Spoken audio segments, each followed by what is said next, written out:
You may have seen this monkey in an old movie as the organ grinder monkey, or more recently as a stand-in for an African monkey.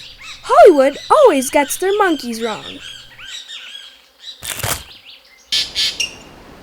The Capuchin monkey is found all over the country.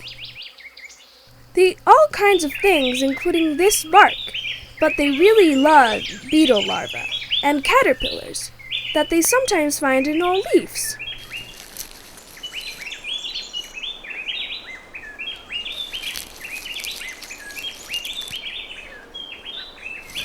Fruit is good too.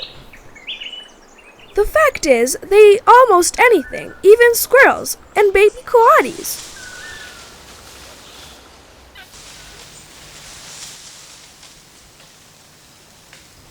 One big difference between African monkeys, like baboons, and our monkeys is that African monkeys don't have prehensile tails.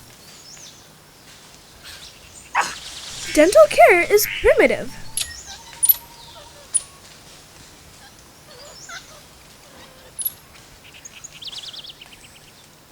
With Capuchins, it's the female that stays in the troop and the young male takes off. But of course, there's a dominant male, the top banana.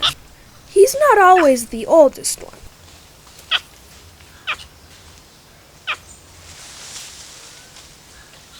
You have to agree, not all monkeys are good looking. This is Ugly Betty.